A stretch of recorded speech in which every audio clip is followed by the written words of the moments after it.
Hello, we're going to go over the AP Physics 1 2025 free response questions. But first, this is a service of the world's finest physics. You can see our website here, and we provide two major services: tutoring for students and also professional development for teachers. So if you're a math or science teacher, you can find professional development there. And if you're a student, you can get tutoring services. We're also going to try and set up some free extra practice for all students. For first, we're going to do physics and then math. So that's what we're going to be building out this year. Okay, so AP Physics 1, let's look at question number 1. I've not seen these before, so I am going to be seeing these for the first time. So if I make any mistakes, please put them in the comments.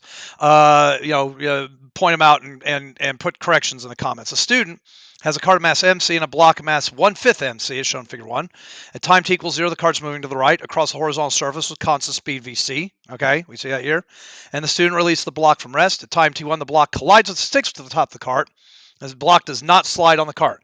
And then at time t2, the block cart system continues to move to the right with constant speed v final. Okay, all good. I think I'm going to get my straight edge ready here because I see a graph in my future and I want to make sure that I use a straight edge on the graph. Okay, on the axis shown in figure 2, sketch a graph of the magnitude of the x component of the momentum of the block cart system. Well, the block and cart together have conserved momentum. So the momentum is just going to be a flat line all the way across, I think, right? And it doesn't say label anything, so it's just, there it is. It's just constant momentum because of conservation of momentum. If they said just the cart, then it would drop a little bit because it gave some to the block. If it was a block, it would rise a little bit because it came from the cart, right? But it was just the block and cart system has conserved momentum. All right, let's see what's going on here. Derive an expression for the final speed of the block cart system after time t2 in terms of m and c, and we're not going to need to use any physical constants this time. They would be like lowercase g or capital G. So what's a fundamental physics principle? Well, let's go ahead and flip back to this picture right here. All right, so I'm going to go ahead and say mc, what does it say? The initial speed, vc, okay, vc, and that's going to equal mc plus 1/5 mc v final. So that's conservation momentum. So conservation momentum, because this is a collision and all the important forces are internal to the system. All right, we start with this momentum. We're going to end with that much momentum. All right, so let's see if it had any other directions here. Okay, so it's just v final. So then this is going to be 6/5 mc because it's 1 plus a fifth v final. MC VC, so the MCs can now divide out, and then it's going to be 5/6 VC equals V final. All right, so there it is. So that's A2. Derive an expression for the change in kinetic energy of the block cart system from time 0 to time 2 in terms of MC and VC, and again, no need for fundamental constants here. Okay, so let's do that one right here. So I'm going to do the K initial is going to be 1/2 MC VC squared because it's just the block, the cart moving, but the K final is going to be 1/2 6/5 MC because we have to do 1 plus a fifth, 1 for the cart and plus a fifth for the block, and then it will be 5/6 VC squared. So that's the final velocity and that's the final mass. So if we square all this out, then I'm going to get 6/5 MC times 25 over 36 VC squared. So this is going to reduce to 5. This is going to reduce to 6. So then I'm going to get 5 over 12 mcvc squared. So that's the final kinetic energy, right? So the change in kinetic energy will be K final value minus the initial value. Okay, all good. So the final value is 5/12 mcvc squared minus 1/2. That's the initial value, mcvc squared. Okay, so now this is going to be 6/12. So that means negative 1/12 of an mcvc squared. Did I do that correctly? I feel like I might have done that correctly. Okay, so that's the change in the kinetic energy. Okay, all good. Okay, so consider the case where a new block is dropped and collides with the top of the cart. The new block slides along the cart during the collision but does not slide off the cart. The time interval from when the new block slides with the cart and moves together with the cart is delta t. So in other words, what's going to happen is this. What's going to happen is that the cart is going to go underneath, okay, and the block is going to fall, but instead of just immediately moving with the cart, it's instead going to friction into moving. So let me try and show you this friction into moving. So let me try and do it again here. Friction into moving, okay? So that's what's going to happen there, all right? Does the x component of the momentum of the new block cart system increase, decrease, or remain constant during delta t? It still remains constant because the friction force is internal to the block cart system.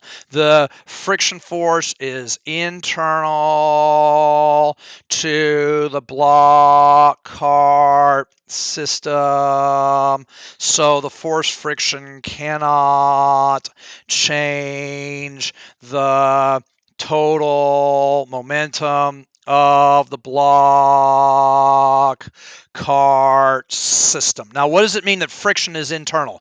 Internal means that the object of the force, the thing being forced, and the agent of the force, the thing doing the forcing, are both in the system. So the friction is the cart frictioning the block, and the block frictioning the cart. That's an action-reaction pair, equal and opposite. So they cannot change the total momentum of the system. So only unbalanced external forces can change momentum, and there are none in the x direction, right? So the x momentum can't change. All right. So the x momentum cannot change. All right. So that was number one. Number two, what do we got going on here? We got some kind of a block, and we've got this scale with in terms of D, which is annoying, and then the end of the spring is at 8D. Okay, a block of mass M is released from rest at a position x equals 0 near the top of the ramp. The ramp makes an angle theta with the horizontal. The block slides down the ramp with negligible friction. At 8D, the block makes contact with the uncompressed spring and the spring constant K. The spring is then compressed and the block comes to rest at 12D. Figure 1 shows the instance when the block is at 0, 60, and 10D respectively. Okay, so figure 4 shows an energy bar chart that represents the kinetic energy of the block, the gravitational energy of the block, spring, or the potential energy. Okay. The gravitational potential energy of the block spring is defined to be 0 when the block is at rest. So at the end of this scale is height equals 0. That's the end of that scale is height equals 0. So what am I going to do? I'm going to have to look at these bars here, and I'm going to immediately say 1, 2, 3, 2, and 7. So then all these have to add up completely to 12. Well, when you release the block from rest up here, the spring is not compressed, 0. There is no kinetic energy because it's not moving, 0. So it has to be all 12 have to be gravitational potential energy. All 12 have to be gravitational potential energy, 12. Okay, now let's look right here at x equals 6. Now 6 is halfway to where we're calling 0. So that was figure 2. And then 2, 4, 6, this is figure 3. Okay, down here, right? Okay, so because that's halfway, then this has to be half as much or half high, 6 E naughts of energy, but you're not compressing the spring yet, so this is still 0. Notice what it says right here. Represent any energy that is equal to 0 with a distinct line on the zero energy line. So you have to actually draw these little lines to represent 0 bar. And then these 12s and 6s and 7, 2, 3 are probably optional. Okay, and then finally, the kinetic energy, because you're moving, has to be the other 6. So here we have 12, 12, 12. That's conservation of energy. And halfway to the bottom is half as much gravitational potential energy. Okay, let's look at B. Figure 5 shows a block at x equals 0 when the block is released from rest, and the block is at 12D, it comes to rest. Starting conservation of energy, derive an equation for the spring constant K in terms of M, theta, D, and physical constants. So the story I'm going to tell in conservation of energy is that it's going to be all gravitational potential energy, and then this is going to be all spring potential energy. So mg delta H, and okay, so that's going to be a capital M in a second, becomes 1/2 K x squared. Now the M is M, the G is G, and the delta H, watch out, are you paying attention? The delta H is this right here. That's the delta H right there. Well, this is 12D, and this is theta, so delta H has to be 12d times the sine of theta. So delta H is 12d times the sine of theta. 1 half k, and then what is x? Let's watch out. We're going from 8 to 12. 8 to 12. So that means it's 4d's all squared. Okay, so now let's see if I can solve this. 12 mgd sine theta is equal to, okay, so this is 16 times a half is 8 kd squared. The d's partially cancel. The 8 and the 12 are going to reduce. So I'm going to get 3 mg sine theta over d. 2d is going to be equal to k. That's the 2 and that's the d. There it is right there. So that's your spring constant right there. Okay. Figure 6. Wow, this got a lot of figures. It shows a graph of the energy of the system as a function of the position of the block from 8d to 12d. This is while we are pushing the block, pushing the spring in, and gaining spring potential energy. Okay, the spring potential energy of the block spring system is shown. Sketch and label a line or curve that represents the total mechanical energy of the block spring earth system, which is going to be a big fat old constant. So let's just get a constant right here. And it does say sketch and label, so we need to label it. This is total energy right here, okay? And then the gravitational potential, oh, maybe we'll just call it E, because this calls it E right there. Okay, so there's total energy E. And then, and you'll notice I'm using different colors, but when these are scanned in order to go to the AP readers, they are turned into black and white. So don't ever think that the readers are not seeing the colors. We're just going to see black and white. I'm doing colors because I think it makes it more fun for you to watch the stupid video. Okay, a line or curve that represents the gravitational potential energy for the block spring earth system as a function of its position from 8d to 12d. So at 8d, you're at 4 potential energies. Why? Because the potential energy is changing linearly, right? So this is 12 E naughts, this is 6 E naughts, this is 0 E naughts. So right here has to be 4, 3, 2, 1, 0 E naughts, and it's going to be linear. Why? Because gravitational potential energy is mg height to the 1 power. So this is going to be a line, okay? This is going to be a line connecting these two because gravitational potential energy varies with height as a linear equation. So let's just do that right there. Okay, everybody see that? Are we happy? We're all happy. I'm happy. You're happy. We're all happy. Okay, you can even notice that you needed to make them go through these dots right here. Okay, finally. All right, indicate whether the speed V9D of the block at 9D is greater, less than, or equal to speed 8D at 8D. It's actually greater, and this is one a lot of people probably answered the second one, but it is actually the speed is actually greater, and the reason why is this: it says I have to use my graph with the energy lines or curves you drew in Figure 6.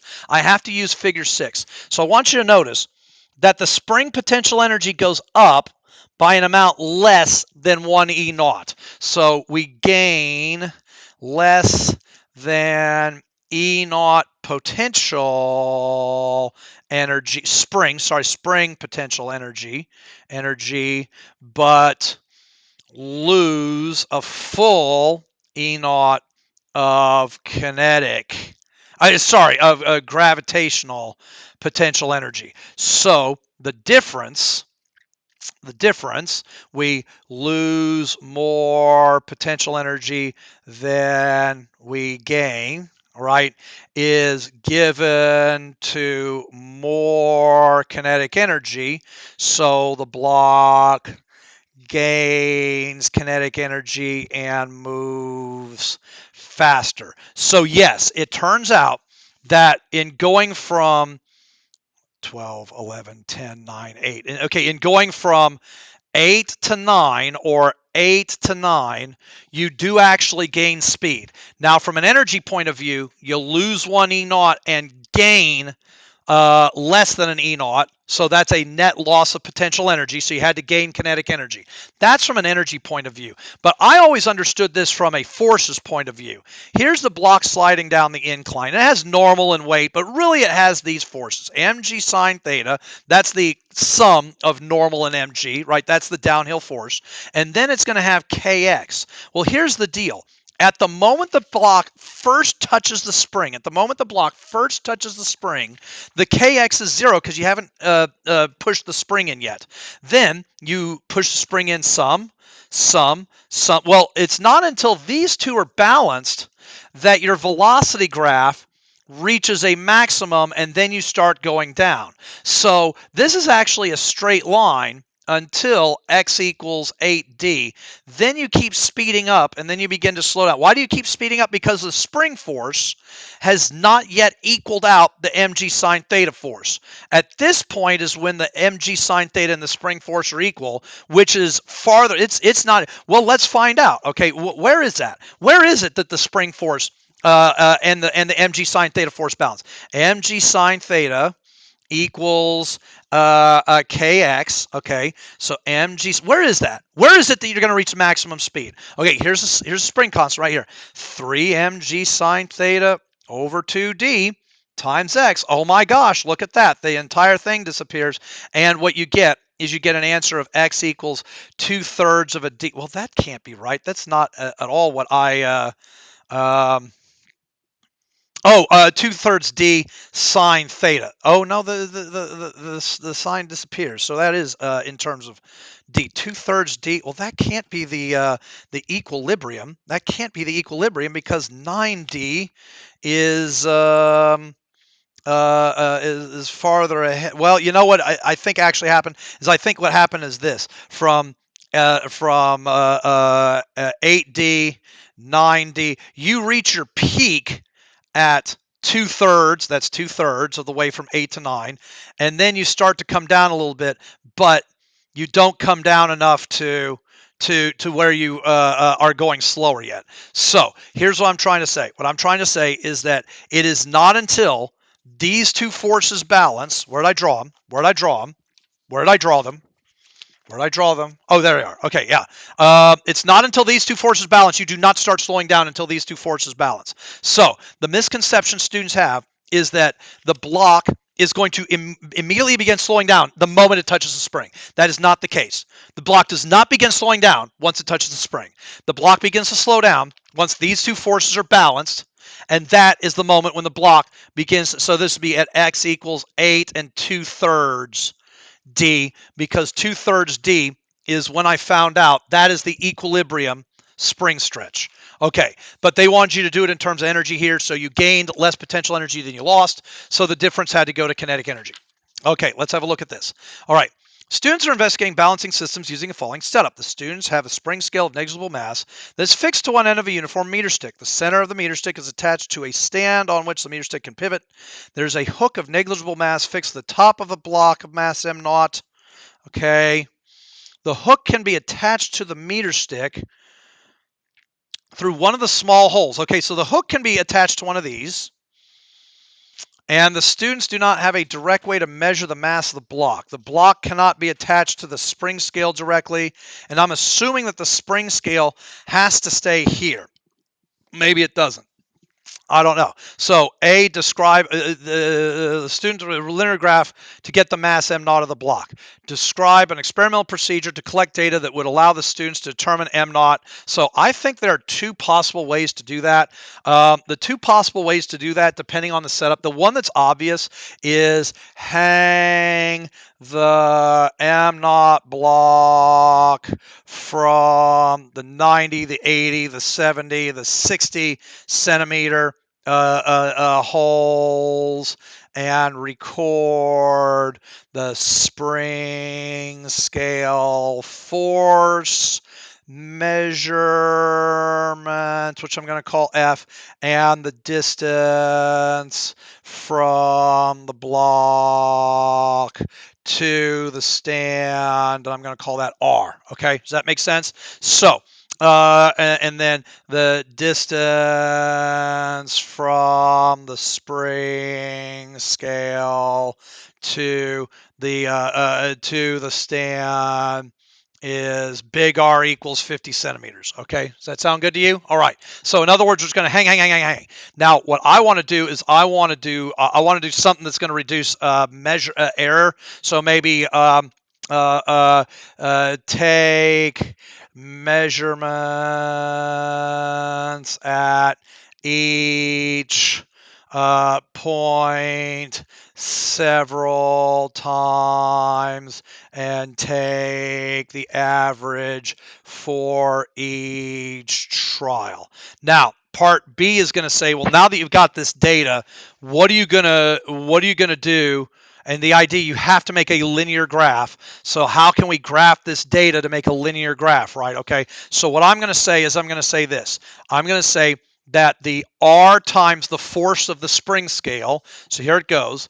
R times that's capital R times the force that the spring scale measures is equal to the little r times the m naught times g. So what I'm going to, so this is the equation, okay? So the little r distance times m naught g, that's r times force, that's the torque on the right hand side, equals the counterclockwise torque on the left hand side. Okay, so what are my variables? My variables are going to be r and f. Let's get them together.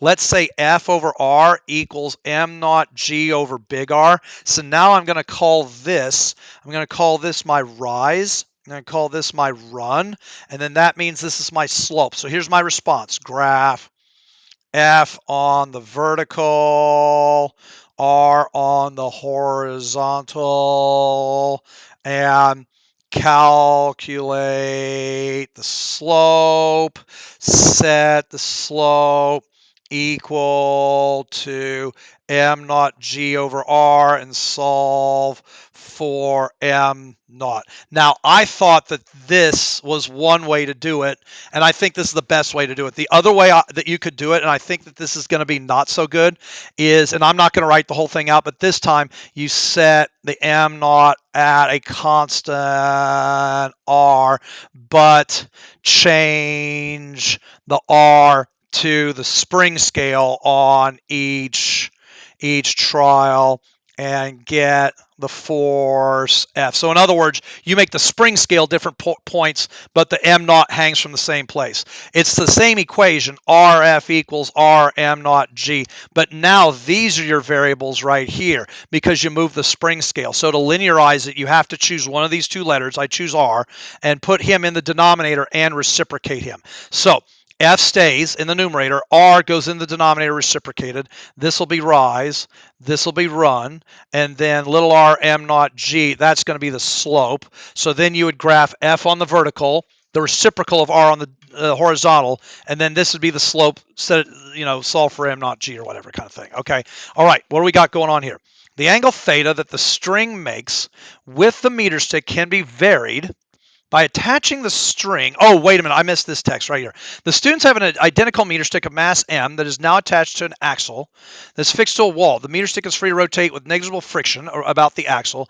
The meter stick is suspended horizontally by a string connected to a spring scale. Negligible mass is shown. Okay, so this is the setup.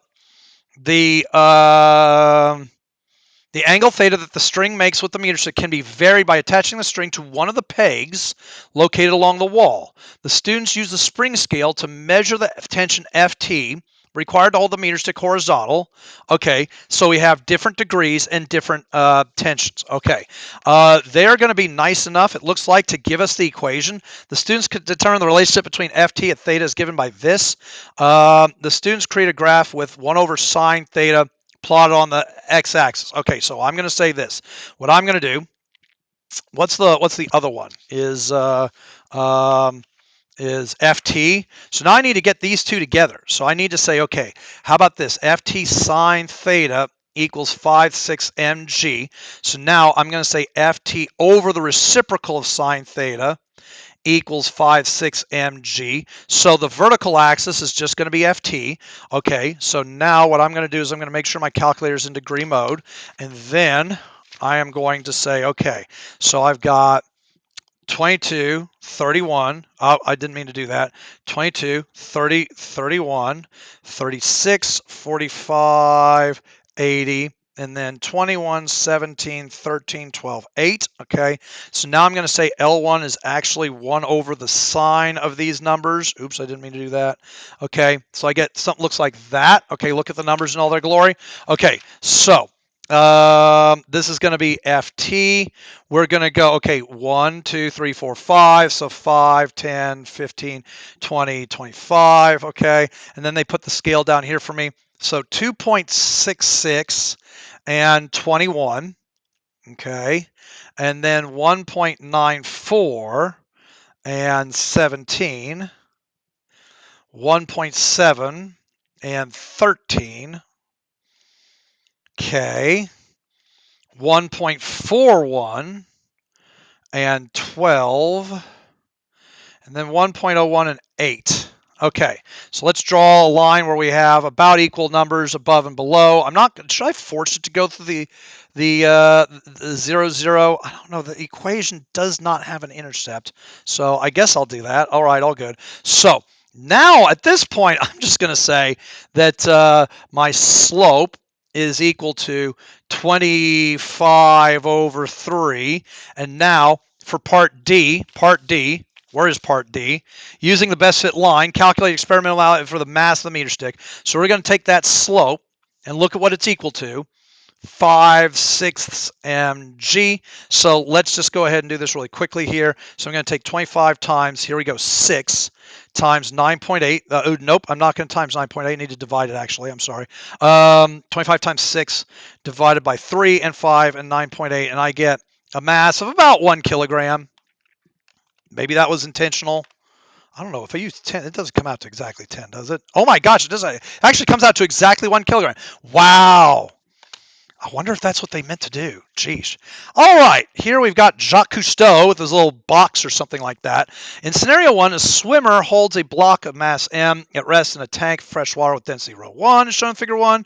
The block is released from rest and accelerates upward with initial acceleration A1. Great. In scenario 2, the swimmer holds the same block in a tank of salt water with density rho 2, more density. The swimmer again release. Okay, so in other words, the two cases we're going to release the block, no frictional forces, acceleration, and the second density is more dense than the first density. Okay, indicate whether A1 is going to be less. Okay, A2 is going to be the bigger one. Okay, justify your answer along with any forces acting. Okay, so in terms of all force acting on a block in each scenario. Okay, so the force weight is the same in both cases. Okay, the force weight down is the same in both cases, but the force buoyancy up is more in case 2 because the fluid is more dense, right? Okay, I'm going to say since the block accelerates upward, right? The increase in upward force in case 2 means more net force and more acceleration in case 2. Okay, consider the general case where the mass, volume, density, starting Newton's second law, derive an expression for the initial upward acceleration. So it's going to be buoyancy up minus mg down equals ma. Here, let me draw you a free body diagram. Here's the buoyancy up, here's the mg down, and there's the acceleration up, which is not a force, so it stands out to the side. Density, volume, gravity is buoyancy minus mg equals ma, and then what you can do is you can just divide by m. So the acceleration will be density, volume, gravity over m minus g. Yep, that's what it is. All right. What are the expression of the acceleration in part B? Is or is not consistent? It is because is consistent. Okay, just make sure you say that very clearly. Because more fluid density rho is in the numerator in the term before the minus sign, so more rho vg over m term, so more acceleration. All right, which is exactly what I said. All right, well, I did not think that that was a particularly difficult outing. If you did halfway decent in physics, or if your teacher did halfway decent teaching you, you should have been able to handle these problems no problem.